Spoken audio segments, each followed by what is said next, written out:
Hello, hello. Thank you, AJ. Thank you. Hello to my Mafians out there. Hello to all my loyal listeners and new listeners as well. We have a great show today. You're listening to the Too Clever Mafia podcast, and you couldn't have tuned in. Is that the right words to say, AJ? Tuned in or pressed play, subscribed, liked, or whatever at a better time. We have a real treat today, AJ. I have a real treat for everyone.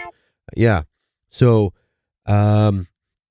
we're going to get right into it because it's a lot. It's a lot of good stuff, thought-provoking stuff, as usual. Only stuff we provide here at the Too Clever Mafia podcast. I am your host, if you don't know, Too Clever Mafia, and we are going to talk about a book that I wrote about, I don't know, 5, 10, 15 years ago, whatever. It's just kind of ongoing. But it's called, ready for the title? Just to kind of give you a warm-up of where we're going, no pun intended. It's called Hot Caffeine, Feeling the Slow Burn of the American Way. Now, I generally don't get political. I generally don't, religion and politics are off the table, usually. But these are some of my thoughts, and they're generalized thoughts. They're not left, they're not right. You may agree, you may not agree. If you don't, great. If you do, great. Feel free to hit us up on Twitter at Tooclevermafia or over on Facebook, same thing at Tooclevermafia.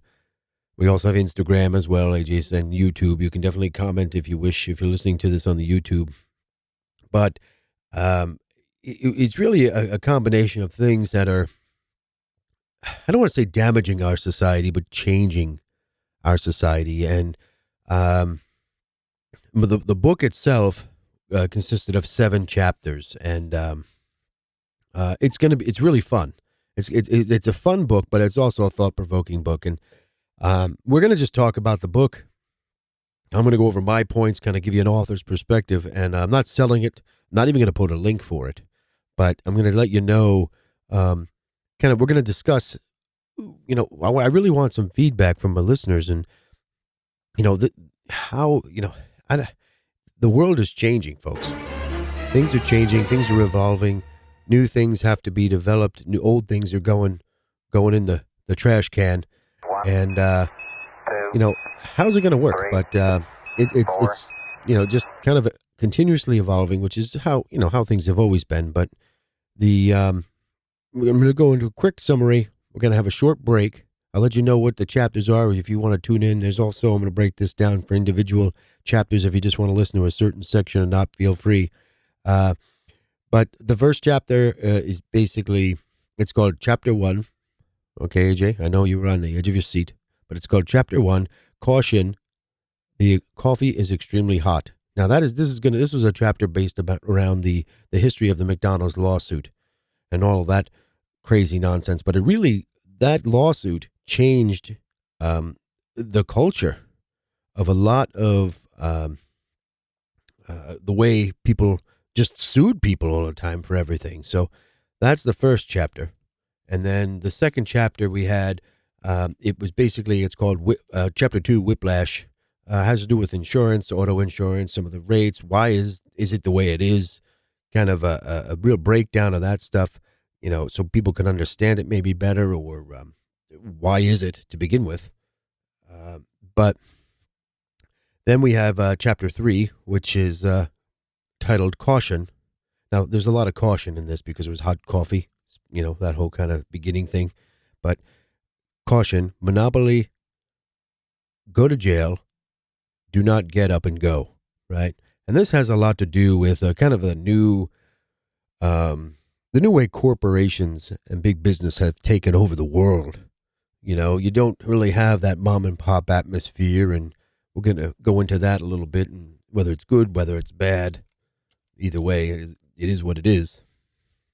Chapter 3 is going to be also going to be talking about the banks. We go into cable car companies, phone companies, all that stuff.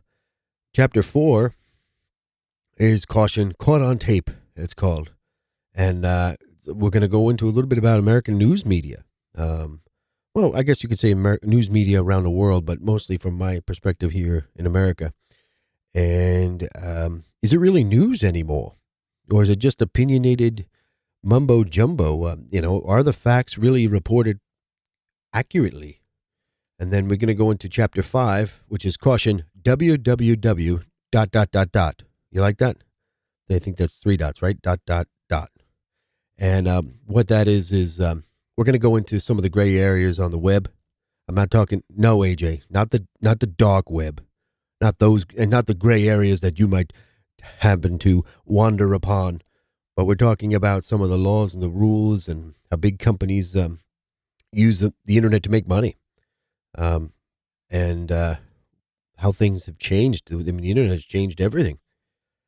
And then chapter 6 in the book was about the caution, no high-speed dubbing. Do you even know what dubbing is?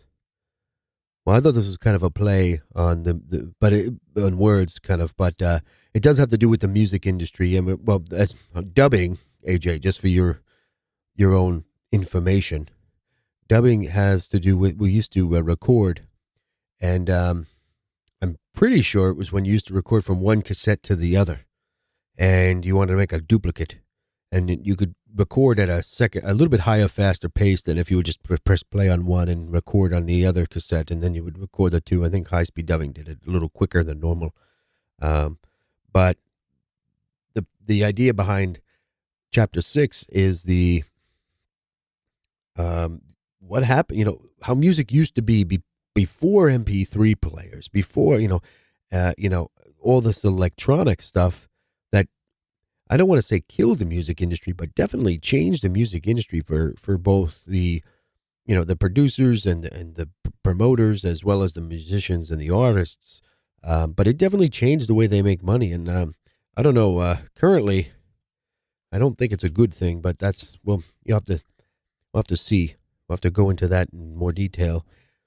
But we're gonna go through our normal routine. I don't know if I'm going to split this up into two separate podcasts, AJ, because there's a lot of stuff here, and there's a lot of good stuff, but we'll see how it goes.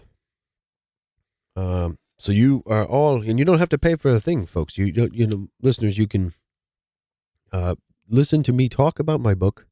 Kind of I'm not going to do, it's not going to be an audio book. There's a lot of stuff. I probably could sit here for 3 hours reading the whole book, but I'm going to give you my take on the summary and how I approached it when I was writing it. And, I'd love to hear your feedback. Again, Twitter, tooclevermafia.com. You can check over on our website as well. And we will be right back after this short break and get things rolling. Give me some outro music there, AJ.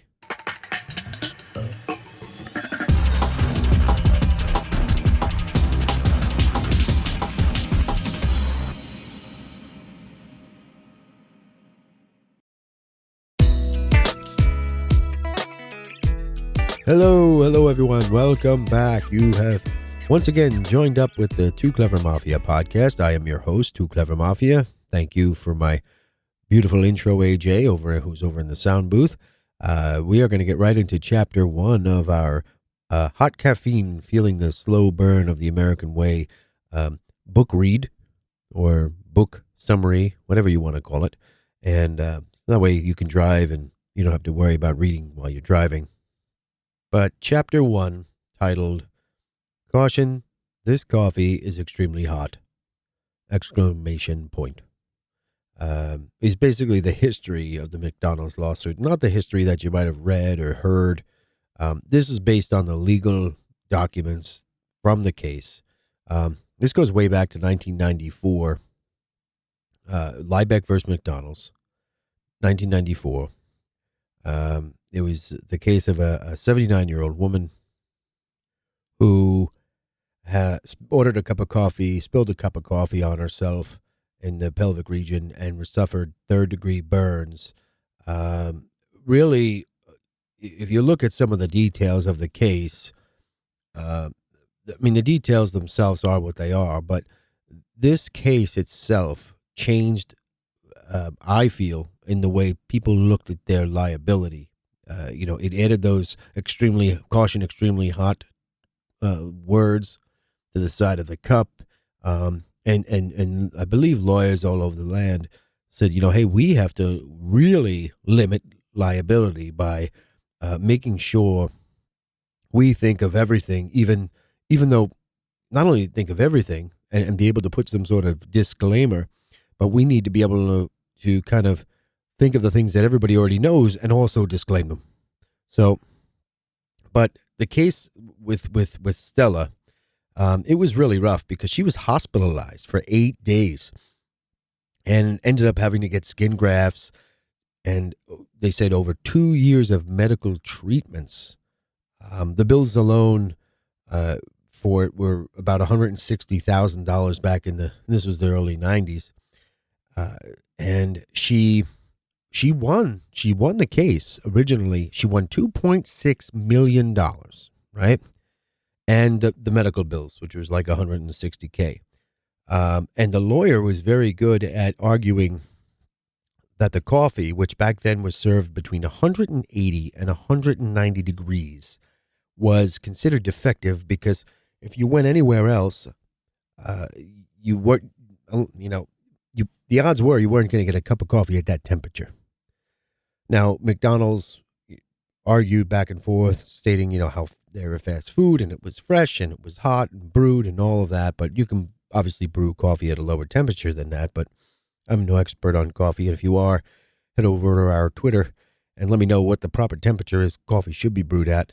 I don't know if there is one, but I'd love to hear from anybody out there that's an expert in the coffee field.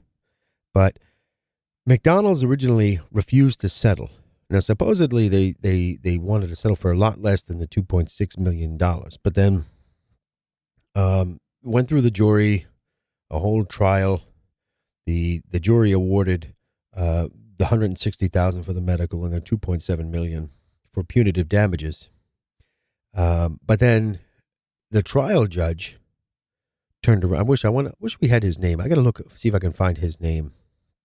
The trial, I had the document and I got to go get it, but I'm not going to do that right now. But the trial judge reduced her settlement to $640,000, which is still, I don't know. In 1990, if I had to spend 8 days in the hospital and get skin grafts and be treated for over 2 years, and I don't know when the trial actually settled because it takes time for all of that to go through, that's not a lot of money. So, rightfully so, Stella, I'm getting my S's all tangled, but rightfully so, she appealed the case.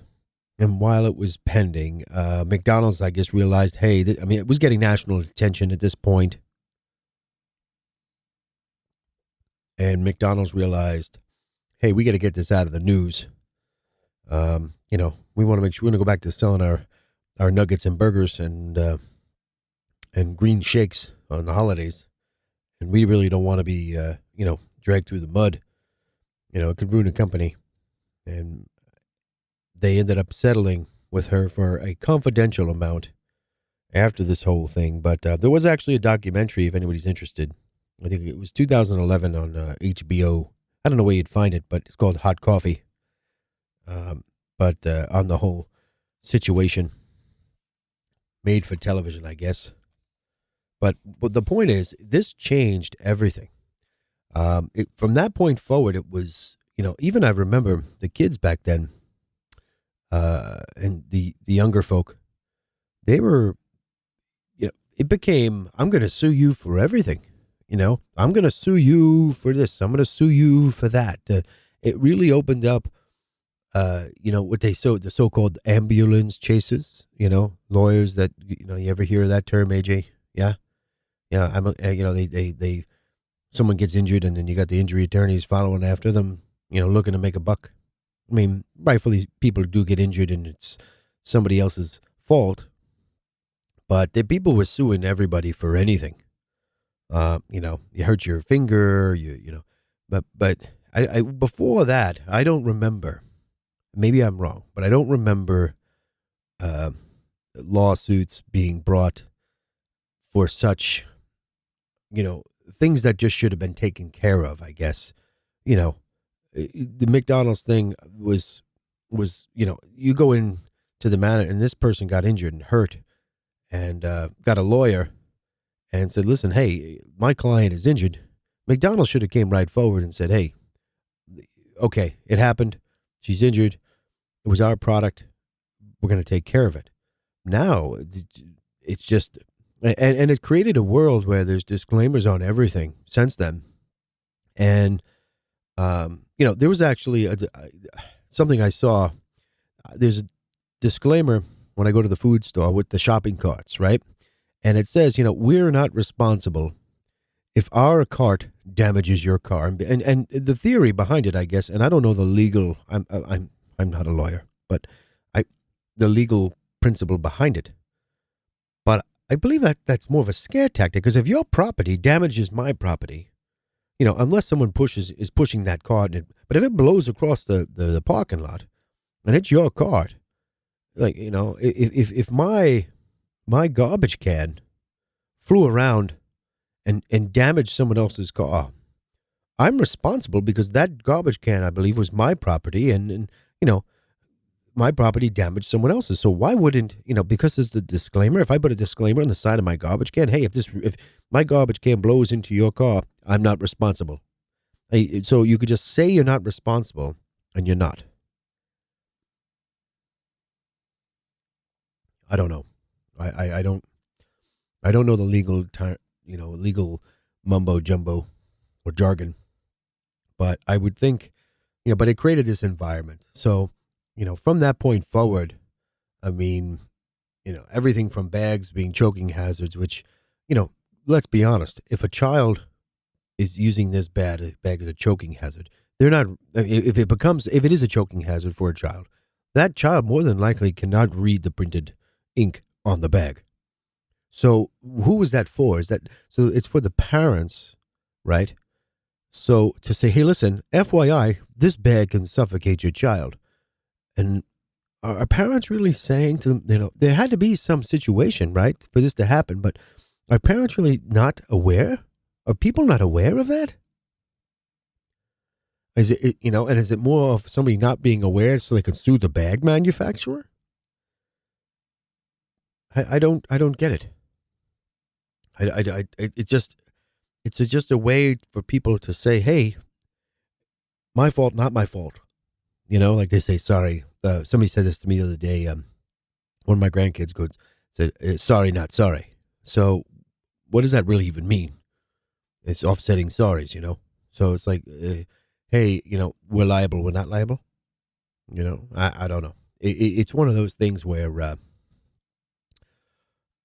but this case, like I said, it was Liebeck versus McDonald's, has really, really changed the way American, the legal system and the way people approach things, and lawyers, and before they even put a product out, it's got to go through legal, and before you even send, the worry about liability. Now, I don't know if that's kind of a thing that lawyers have made themselves more useful, maybe. So, then, there is a flood of lawyers out there. No offense against lawyers. It's a great profession, noble, but it's very difficult, to get to that point where you can practice law in most places. Something to think about. But that was the first chapter. We're going to take a break, and we're going to come back with what chapter 2 kind of brought to my mind and what we wrote about. But that was a summary, and think about that. Think about what that lawsuit and how the world has changed, and everybody could sue everybody for anything these days, and trying to avoid that liability. Check us out over on www.tooclevermafia.com, and don't forget to hit that like button and subscribe to our podcast. Go back in there after you listened. We'll wait.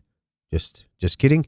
And definitely like and subscribe to all of our social medias over on the Facebook, Twitter, Instagram, and of course on our YouTube channel at Tooclevermafia.com. And we will be right back after this short break.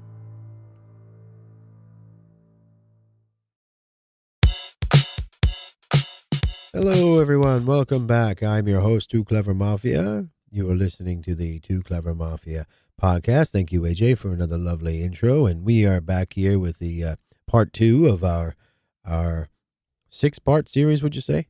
Six-part series of hot caffeine fueling the slow burn of the American way. And chapter 2 is titled Whiplash.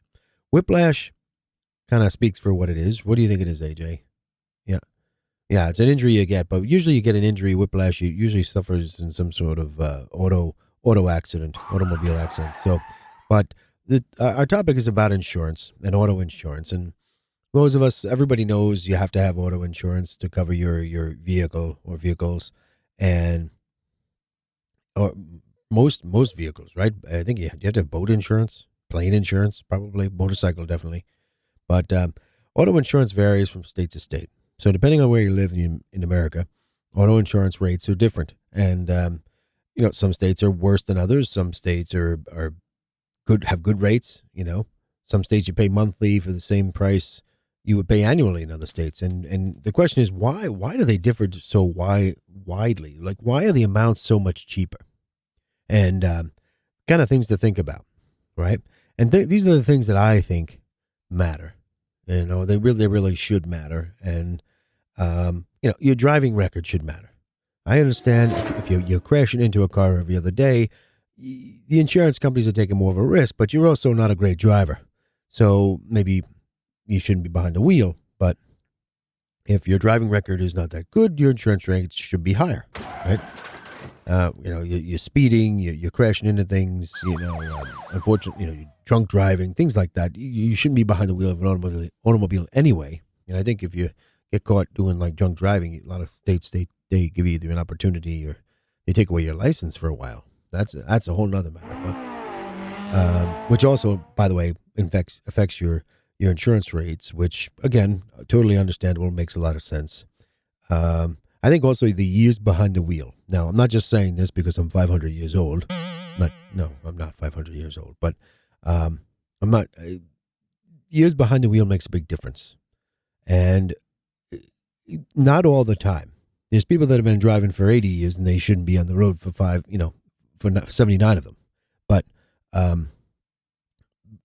your age and the experience, and if I would imagine, probably in the Midwest, I don't know how early they can drive with a license, depending on what state they live in. But if you're 14 or 13 and you're driving farm vehicles and you're out on the road, and by the time you're 20, you've got 6 years driving experience, and you're probably a good driver, but driving those type of machines or whatever you're driving. But it really comes down to the experience, and not necessarily your age, but your experience behind the wheel, I feel.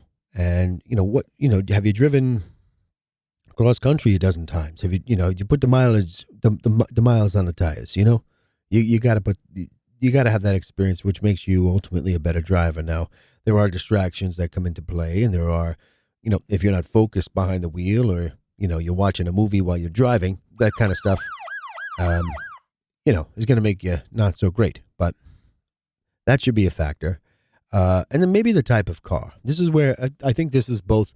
I think something that doesn't matter or shouldn't matter, and I think something that should matter. But I think the type of car you're driving by value should matter, because the insurance company has to insure a more expensive vehicle. And just like your home, if your home is worth more and you want to have more insurance and you want your valuables more to be insured, you've got to pay more. So that makes sense.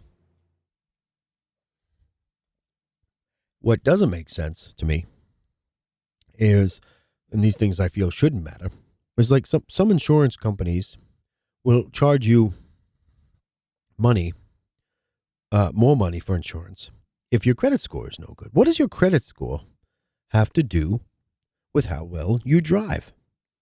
What's their association with that? People pay their bills, people don't pay their bills. It doesn't. I don't see how. I mean, I'm sure there's somebody from the auto industry or the auto insurance industry that can explain it to me in detail, but I don't see how your credit score has anything to do with how well you drive. Also, gender. Gender is a factor on some policies for some companies. on who drives better, male or female. Um, should that be a factor? No, it shouldn't be.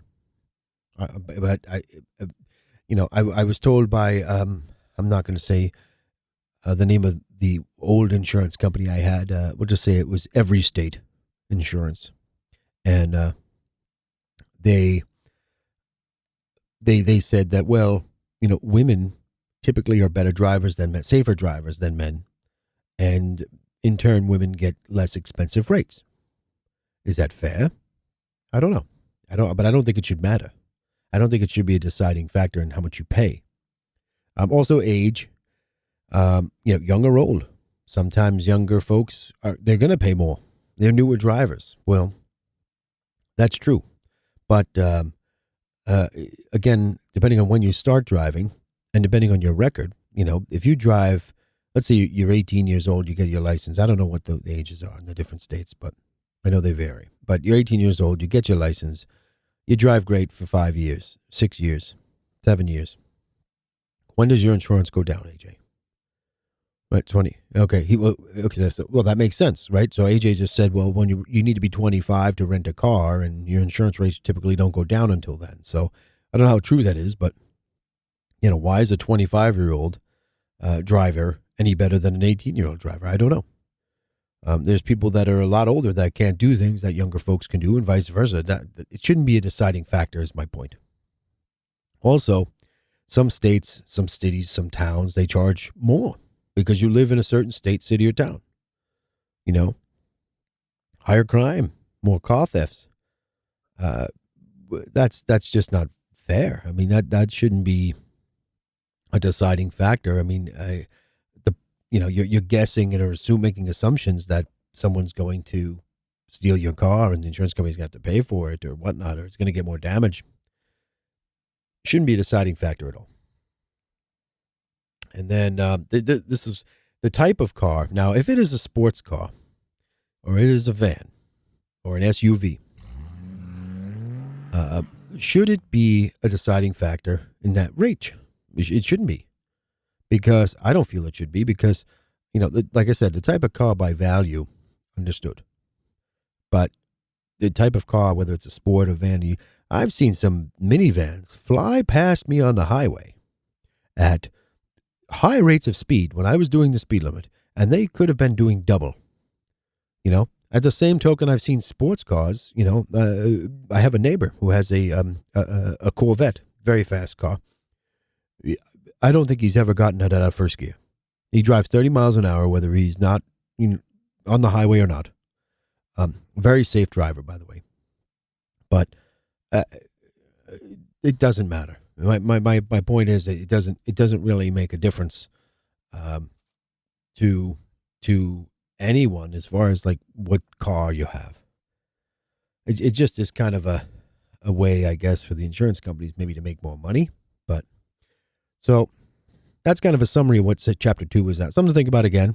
That's really all it's intended for, is to be thought provoking. I mean, you have, I could have talked about health insurance, which is also in the book, and we all know that racket. Why some states are more than others. Same idea. And as long as there's that much money involved, I don't know how that's going to be fixed. But I'm not going to get into health insurance on this, because I could have written 2 books just on that. So we're going to take another short break, and we're going to be back with our next chapter. And don't forget to like and subscribe on all our social medias: YouTube, Twitter, Instagram, the Facebook. Sign up, subscribe, like the videos, if you're listening to this podcast, subscribe to it and get all your notifications and all that fun jazz. But we really appreciate it. And check us out on www.tooclevermafia.com. Over there, we got kind of a mixed bag of everything. If you want to read about AJ's bio, I think he just updated his bio over there, and find out a little bit more of him and some of our writers on the show. A little bit about me if you don't already know. And we will be right back after this short break to talk about Chapter 3.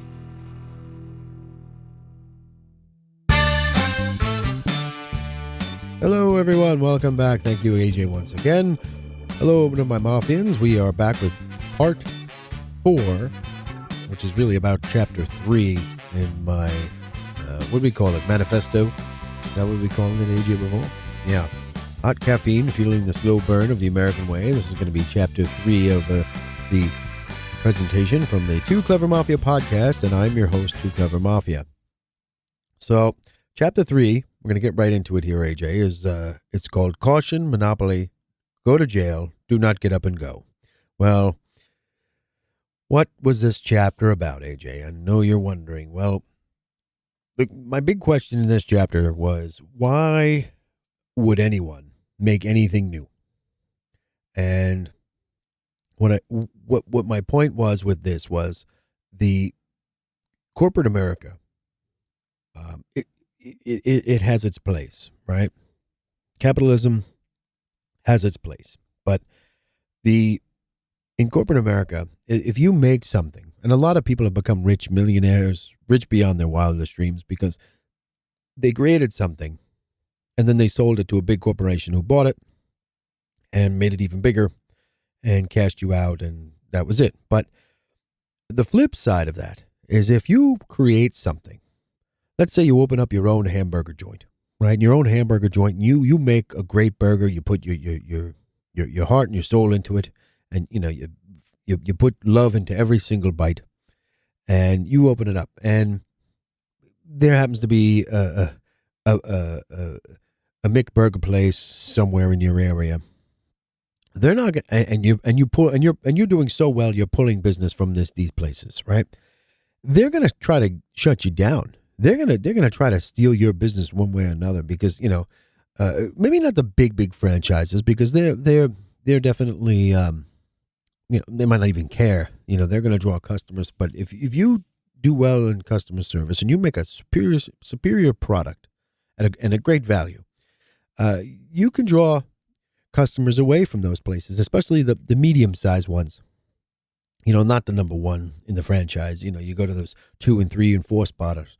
They're not going to be happy about it. And, but big business can also then try to, at times, they can try to recreate what you're providing. If you're providing such great service and then they can make it their own, put their own spin on it. And also, because they have the resources and the funds to do so, and ultimately put you out of business if you're doing well in some spots, in some markets, and depending on just food industry. But there's a lot of other, little hardware stores. When the big hardware stores come in, these little hardware stores can't survive. They can't. I used to love going into my local hardware store. You get the little nuts and the bolts and the little trinkets when you needed something, or if I needed a small hinge or something small, the person there, you knew who it was, they knew you, directed you to where you got to go, gave you a discount. I used to go there to get, back in the day when I had a pool, get the chlorine, the shock, I used to call it, do all the chemicals. I'd bring my water there and have it tested. It was a little tiny place. But they did a little bit of everything there. But my point was that they're no longer in business because they couldn't buy in enough bulk to store enough of it to be able to sell it at a lower cost, or better value than the big chains. And now you're going to these big chains, you get no customer service. They don't know who you are. They don't care. You have some minimum wage person making, who should be making more. But then you go to different areas, and if you're lucky to find someone these days in those big box hardware stores, there's nobody there. So the point of this was, big business, they're not good for the little man.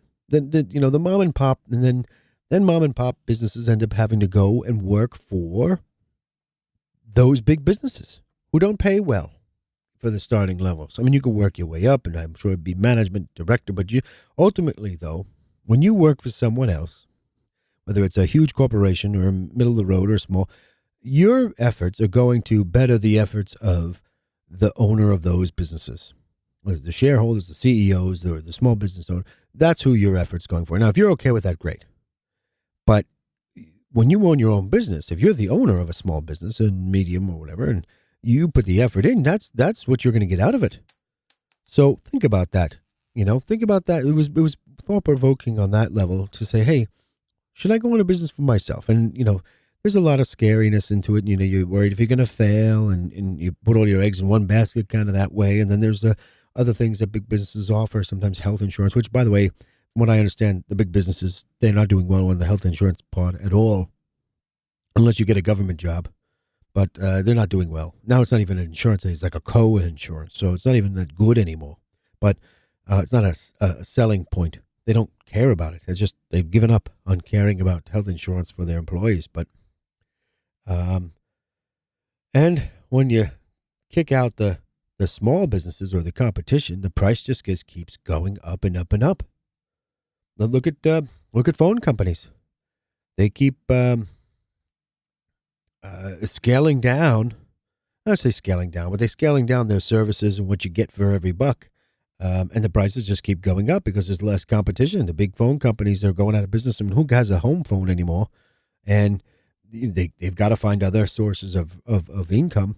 So, there's the cell phones and the wireless and all that fun jazz.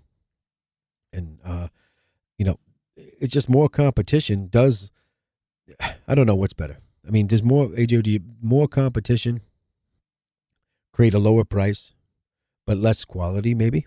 Or in turn, maybe it's better quality? Or do you get lower quality at a higher price when these big companies take over everything? You have the cable companies, they're fighting tooth and nail now because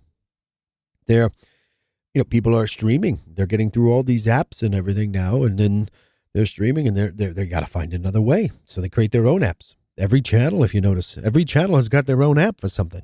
Channels I've never even heard of.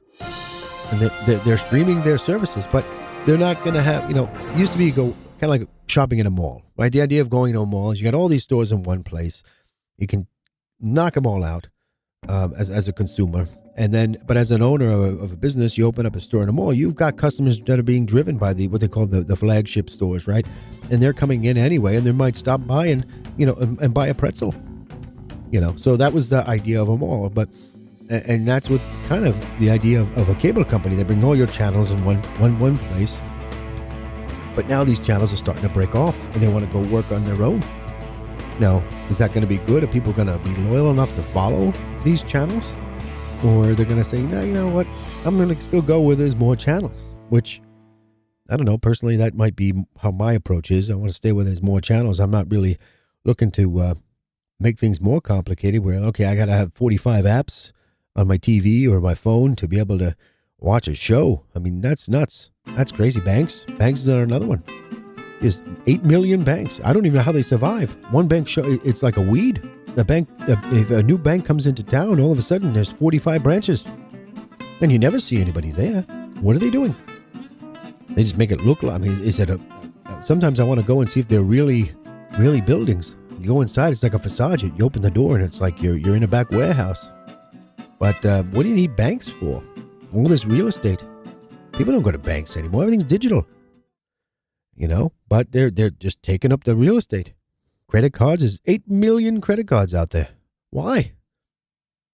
Some banks have dozens and dozens of credit cards. Why? Why do you need? I'll tell you why. Because it's the variety. People want that variety. You go into a small store, which is kind of why these big box stores started to do well. People want that variety, but then they start realizing now people are looking and saying it's not the variety. We really need we want the variety, but we also want the quality in the variety.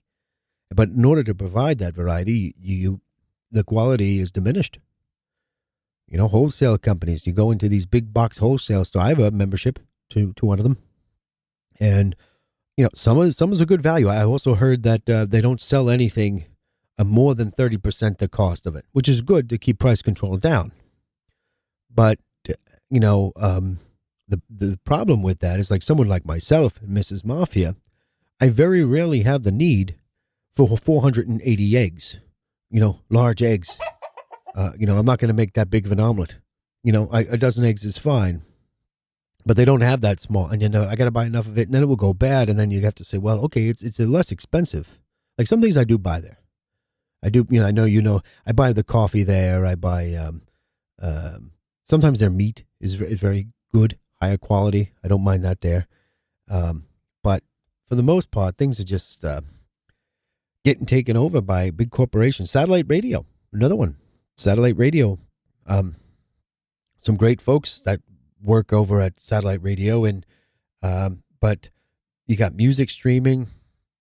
You know, it took away. You know, we have traditional radio. Is that? I mean, that's even pretty. Is that even around anymore?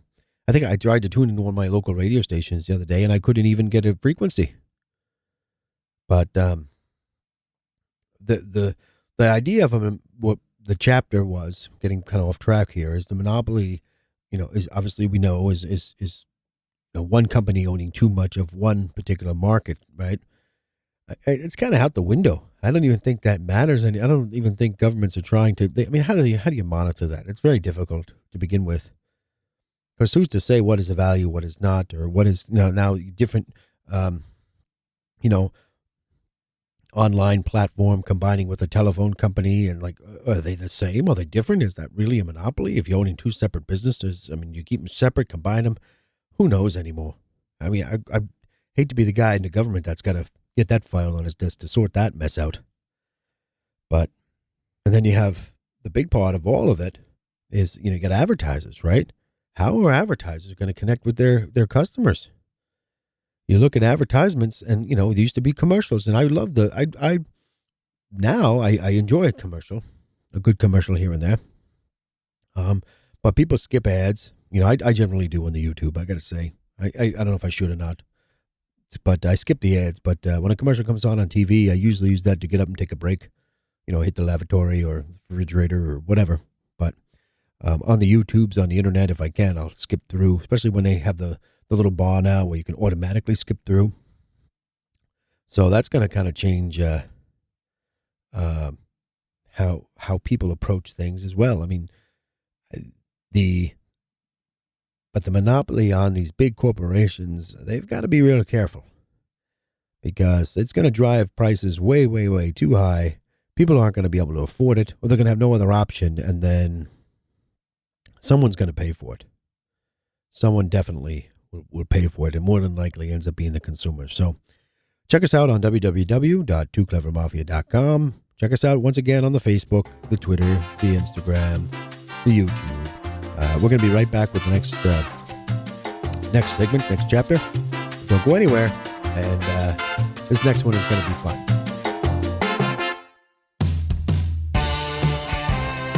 Hello, everyone. This is Tooclevermafia, your host of the Tooclevermafia podcast. We are back here with Chapter 4. Hello, AJ. How are you doing over there? Hanging in there? Yeah, I had to really wet my whistle out to that last jibba jabba, the monopoly section of corporate America. Yeah. Well, hey, this is tough stuff, this podcast, right? Yeah, we're gonna get right into it, though. We're gonna we get right down to the nuts and bolts, so to speak.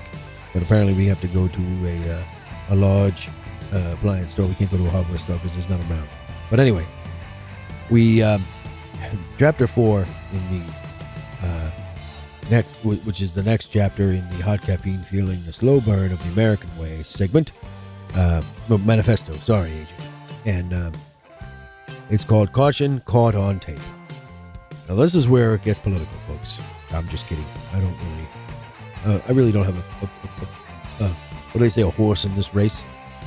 Dog in this race? Yeah, I don't like dog races. A horse, I guess racing animals of any kind probably is not my thing, but either way.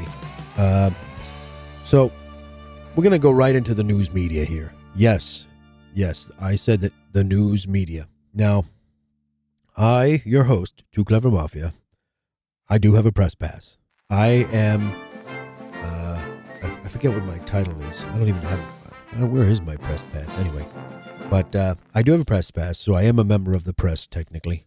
I don't know what events I'll be getting into as a member of the press, but the news media, in my eyes, these current days, well, I should say probably more than current days, probably the last 10 or 15 years, I don't feel it's news anymore, AJ. I feel that the news media, back in the day, back in my day, we'll go into the old school Tooclevermafia, but back in my day, the news were facts. If there was an accident, a car accident, and it was blocking 4th and 5th Street, wherever, they come on the news and, hey, there was a car accident at 4th and 5th Street, and in other news, and then they'd move on.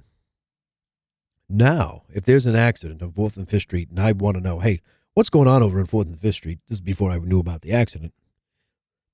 Automobile accident, AJ, I'm talking about. I'd have to, first, there'd be a teaser. Hey, everyone, guess what happened downtown today on 4th and 5th Street? We'll be back after this. So they first of all, they roll me into it, make me wait. And it'll be blah, blah, blah, blah, blah. Then I'd have to listen to all the commentary nowadays of oh, well, maybe he was drunk, Jane, or maybe he wasn't John or Joe or whoever. Like, I don't want to hear that. I don't want to hear this back and forth banter between the news people. They're not supposed to be the news, really. Like, your opinion, the news was always, when I was back in my day, the news was presented in a way where it was fact and you were to elaborate on them. And the host of the news channel or whatever you were watching really wasn't the news. They stayed out of it. They didn't really give you opinion. They didn't, give you a dirty side eye or a wink and a wave or whatever you want to call it. They didn't get involved. It's not their place. Their place, they're news reporters. They were reporting the news. Journalists journal the news. They shouldn't be, giving us their opinion. There were editor. I don't even know. I haven't read an actual newspaper in a while. I should start reading again. The subscription got way too much. I had to cancel it, AJ. But yeah, it was way too much money. They give you like a free trial, for a few weeks, and then it ends up being, $85 a newspaper, and it's like 4 pages thick. But anyway, we're gonna get off topic. But there used to be an editorial sections in newspapers, and then an opinion piece, and then okay, but you could skip over that. You didn't have to read it, But now I want my news. I got to listen to it. It doesn't matter which channel or which company. I've got to listen to everybody's opinion, and I don't want to hear that. Now, maybe it's just me. Maybe I'm getting old, but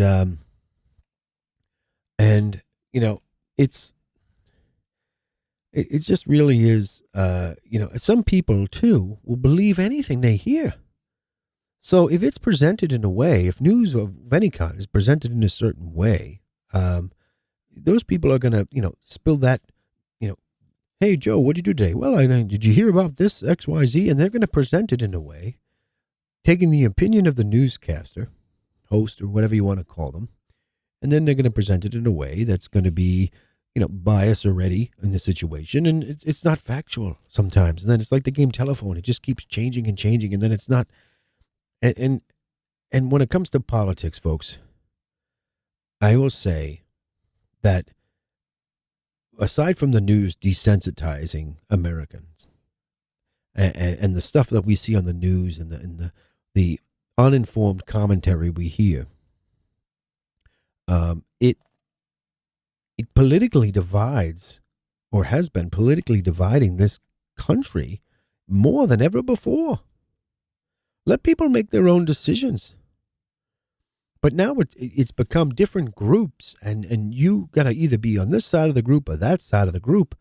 And it's like, what's that old West Side Story where you had who was it, the Jets and the other group? I don't know. Kind of like Romeo and Juliet. They had the Capulets and why I can only remember half of the groups. I don't know. But was it Montagues? Was that it? Maybe. But it politically divides us. It forces people to pick sides. And if you're not on the right side, this family's divided in half because of their political differences. And it just shouldn't be that way. It really shouldn't be that way. It's a sad thing. And when the news is just entertainment. And, there's this one news. I'm not even going to tell you who I watch. Because actually, I should say, I do watch a variety of the news channels, because when one news is reporting this way, it's likely other news is reporting differently. and vice versa. So I do switch back and forth because it makes me curious as to see, okay, what is this side presenting and what is that side presenting? And then hopefully somewhere in the middle is the truth. But it's really hard to get to the truth because, I'll see, certain things like political in nature on one channel. And then, you know, and maybe that channel is presenting it factually, or they're adding their own spin, which usually is what happens. They add their own spin, and then the other channel is doing the same thing, and I'm like, well, it can't be this both ways. But you got two sides of the argument all the time, and it shouldn't be that way. It should be in the middle. It should be, I don't know. I know, AJ. It's very frustrating, but the news controls everything, though. It controls who's going to get elected. It controls pricing. It definitely controls marketing, what you're going to see when you're watching that channel, the advertisements.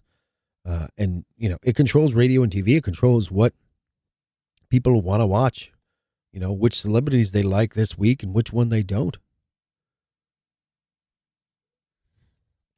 But that's chapter 4. That's chapter 4.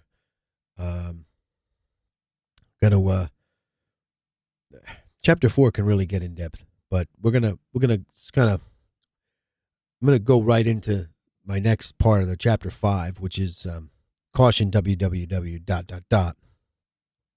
Wasn't one of my longer chapters, so we're gonna kind of combine it here, but talks about a lot of the gray areas of the law and the rules that are being guided by, once again, these big companies who basically whoever has the most money. And it's not always the right thing to do.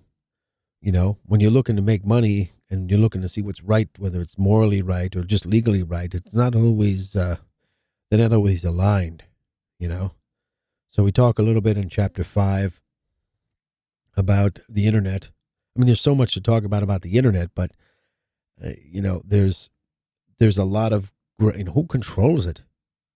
Aside from the security and all of that stuff, and every day, websites are getting hacked and information is getting stolen, and your passwords, and I went into Google the other day, and it told me on the Google web browser, I don't know what to call it, but it said, 50 of my passwords were compromised. I'm like, what, really? I'm like, how is that even possible?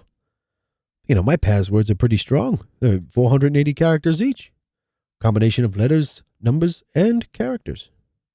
So, I don't know. But that's also chapter 5. So, kind of going to merge that into this one. And then we're going to be right back after another short break. This day is really flying by, huh, AJ? Yeah.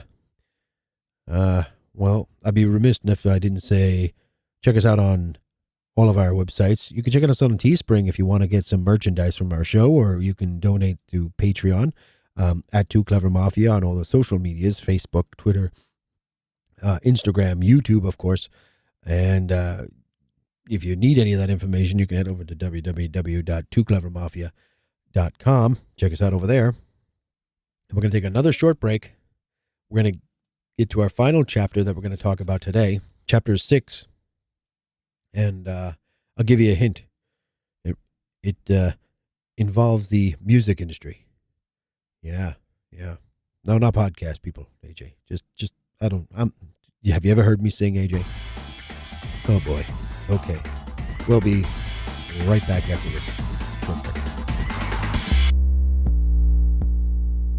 Hello, everyone. Welcome back. Thank you again, AJ, for another lovely intro music set ensemble, whatever you want to call that. Hello to my Mafians, and I'm your host, Too Clever Mafia, and you are once again listening to the Too Clever Mafia podcast, and this is going to be chapter 6 coming up of our manifesto, if you will, of Hot Caffeine, Feeling the Slow Burn of the American Way.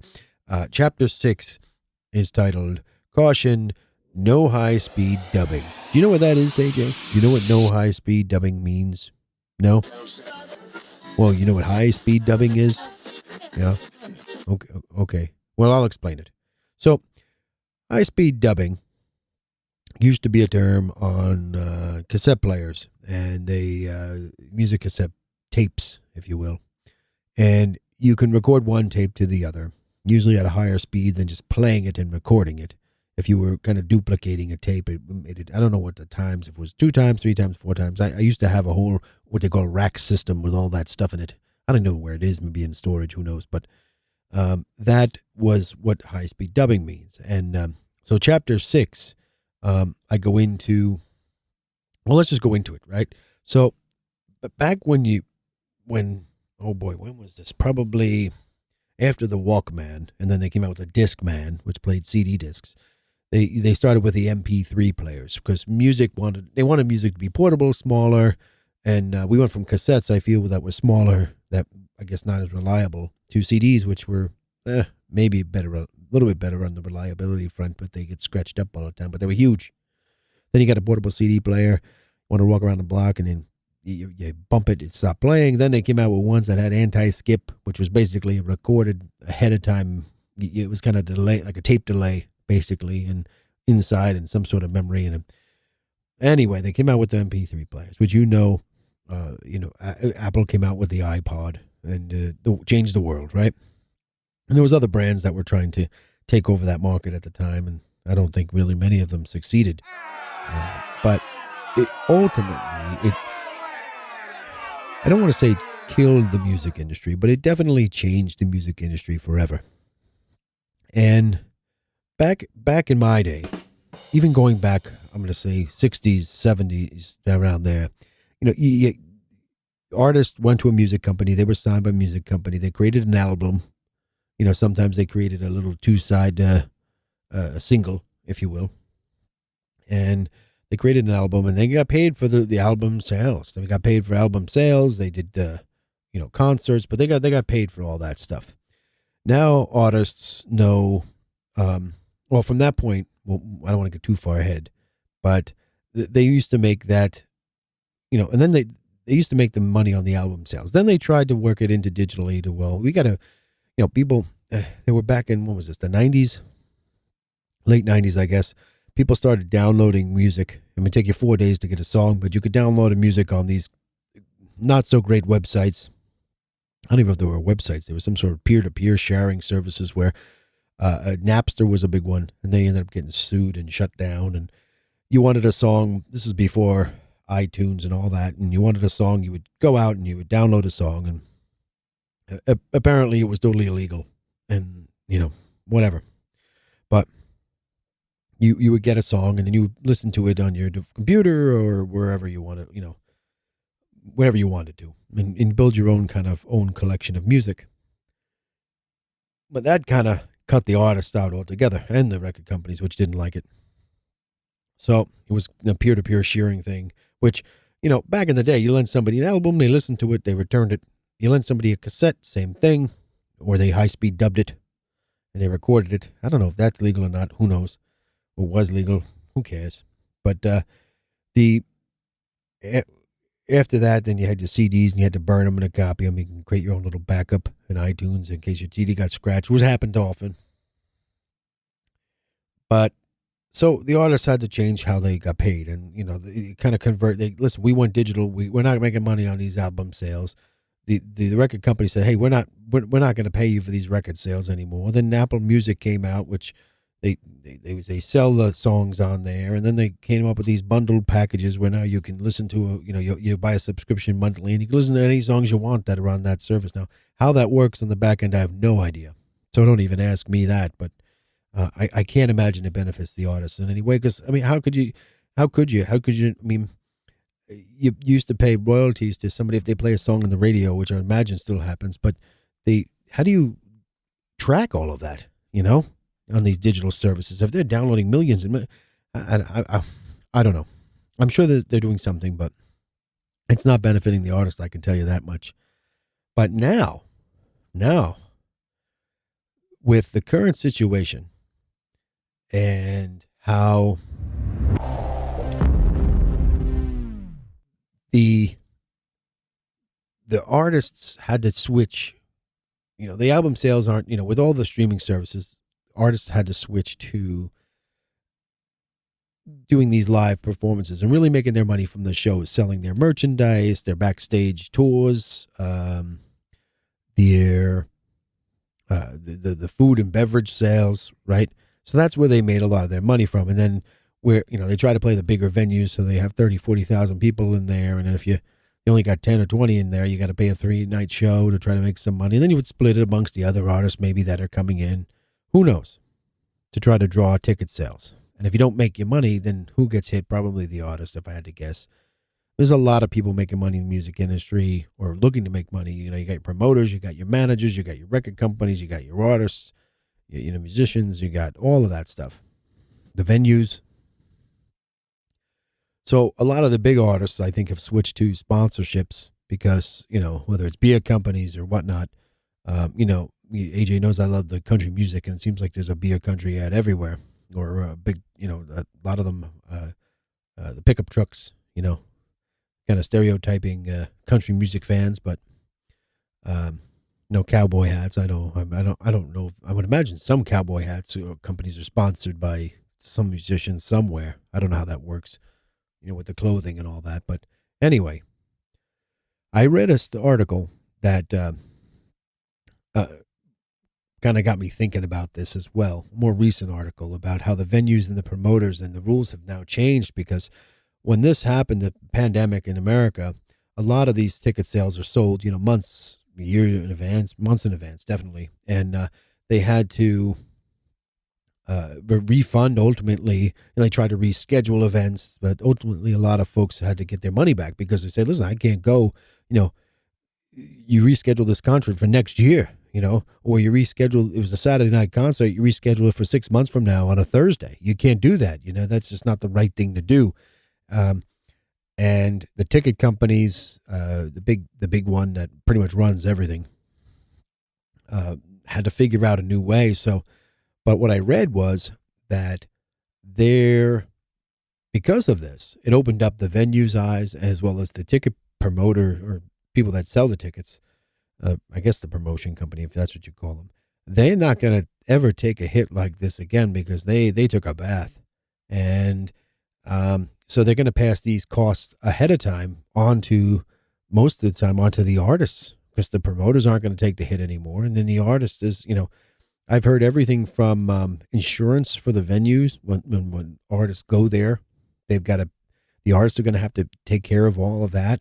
And if they don't sell out, they're going to be cuts taken back from the artist pay. And, these big artists, the big ones that do the concerts, the household names, so to speak, they can afford that because most of the time the promoting companies will take the hit for those big artists. But when you talk about these little mom and pop again, but these little small up and coming artists, the newer ones, how are they going to afford that? How are they going to afford any of that? I don't think they could. I really don't think they could. So is that going to change the music industry, and how are we going to get new artists, or are we not going to get the talent that we've had over all of these years? And because there's not a living in it anymore. I mean, I don't think a lot of the folks that get involved into the some of them really do it because of their craft, and they're not looking to make $1 million, but they need to eat. There was this local guy. I wish I knew his name, but he does cover songs, and he shows up. I went to a diner, and he was at the diner playing the songs, and Sweet Caroline, things like that, fun stuff, right? And got the people singing along. Got my foot tapping. AJ, my foot was tapping, and enjoyed it. And we were dining outside because you can't really dine inside anywhere, and but it was fun. It took your mind off of things that were going on. It was a good time, and it was fun. But somebody like that guy, I can't imagine he makes a ton of money doing it. And maybe he just does on the weekends. But he had a good voice, and I would imagine he's got songs of his own. But you really can't lead with that as a new person because, hey, I want to hear something I know. What's going to happen to people like them that were inspired to get into the business? Are they going to not? Is it just not going to happen anymore? We're just going to have songs without lyrics, just auto-tuned and electro vibe or whatever. I don't know what you call it, but I think it's things are going to change. I can't wait to, you, AJ knows, and most of my listeners, especially those who have listened to season 0, will know that I enjoy going to concerts, and it's a fun time. It's, you see some really, talented people that can sing and play instruments and, all genres of music. And, but what's going to be, I can't wait to go back to a real concert, but it's got to be safe, right? And then what is safe? I saw one thing that you're going to have to be on little platforms that are divided into, 6 people can fit in a platform and that's it. And then it's divided. It's not going to be the same environment. It's not going to be fun anymore.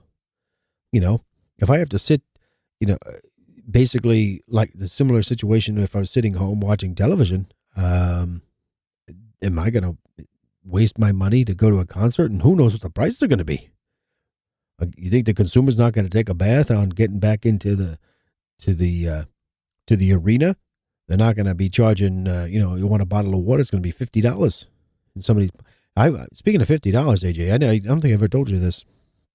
I went out west, last year sometime, and I saw a concert out there in a very famous theater. And it was a small theater, very small theater, and they, I'm used to on the East Coast. There's this one venue I go to. It's an outdoor amphitheater. But that was, where I go often. But when I went out west and went up to get a drink for me and Mrs. Mafia, and I couldn't believe, the price had to be 3 or 4, almost 4 times higher. It was, what was it? Well, just like a bottle of water there. It was like $14 for a bottle of water. And it wasn't a big bottle of water. It was, standard size. And I said, wow, I can't believe it. But I thought I didn't realize the West Coast is actually that much more expensive than the East Coast. But imagine what the prices are going to be next year. They're going to be nuts. Going to be crazy. So I'm going to be back after a short break because I need a drink. And I don't know about water, but I might need something stronger. Who knows? But I'll be back with my final words. We're going to wrap this day up. And don't go anywhere. Check us out over on, if you get bored while you're waiting, check us out on www.tooclevermafia.com, or like and subscribe. Please, if you like what we're doing here, like and subscribe to all our podcasts and social medias. We really do appreciate it. We will be right back after another short break.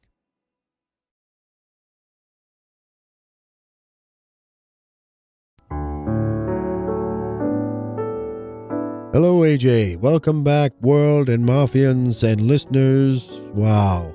Just wow today. I am your host, Tooclevermafia. Welcome back once again. You're listening to the Tooclevermafia podcast.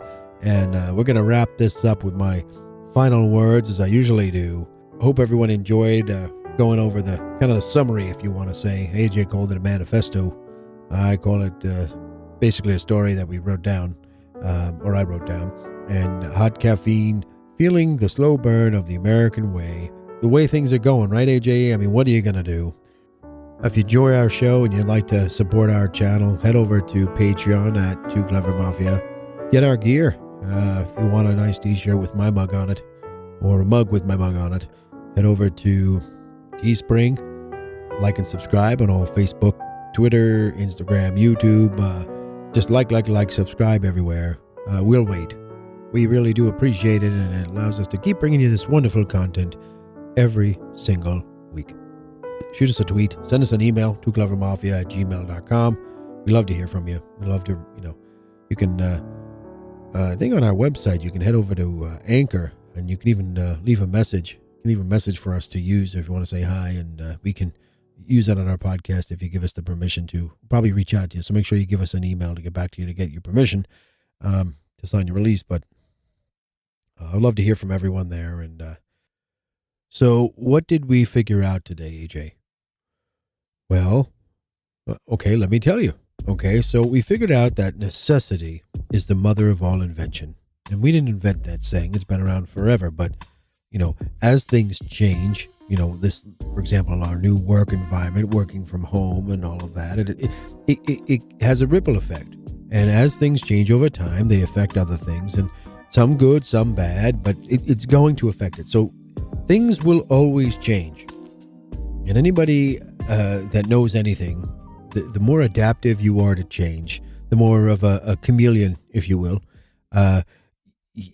the more success you're going to have, and an easier time about just going about your daily routines, because things change. And if you can accept that and you can work with that, and sometimes you're not happy about it, but things are going to change. And then, if one door closes, they say another door opens. So, and for some people, when one door closes, things will get better, and change will bring a better sense of happiness, a better sense of direction or self-worth. And for others, and it might be easy, but for others, it may require a completely new way of doing things. And it will, require others to, we have to adapt. We have to redirect or change our way of thinking and our actions. The way we would approach things, we may have to change that. And we all need to remember, though, and continue to understand and be open and listen, even if we don't agree with the change, or we don't agree with the opinion, or we don't agree with the person or the situation. And we need to remember that we're all just people. At the end of the day, we're all just human beings. And we're all just on this great big spinning rock. Some say round, some say flat.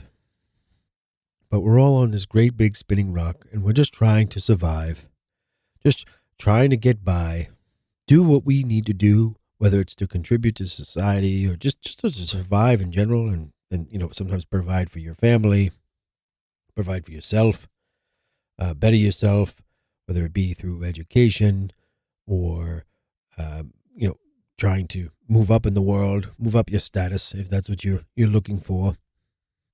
But we're all just trying to survive, and ultimately, we're all just trying to enjoy our life. And we only get one crack at it, folks. We only get one crack at it. And, wasting time and wasting effort on things that, at the end of the day, I always tell people, I say, listen, you do what you want with your life. I'll do what I want with my life. If as long as what you don't interrupt what I want to do and where I want to go and what I want to do, you do what you want. I don't feel we have the right necessarily to interfere with what others want to do and what others don't want to do. I think everybody should be free to do as they please. And just because someone wants to do something that you don't agree with, or someone says something that you don't agree with, or they think a certain way and you think the opposite way, doesn't make them necessarily right or you wrong, or vice versa. But agree to disagree, people. You meet in the middle. Just say, hey, listen, at the end of the day, you're a human, I'm a human. Enjoy your life. Do what you need to do to survive, and do what you want to do. And you leave me alone, and I'll leave you alone. And then everybody can live happy together, or not, if that's not what they enjoy. And we progress as a people. So enough of my too clever armchair philosophy. So I am Tooclevermafia. I am your host of the Tooclevermafia podcast. And that is all I have to say about that. And until next time, my Mafians, enjoy yourself and be kind to each other. Bye-bye for now.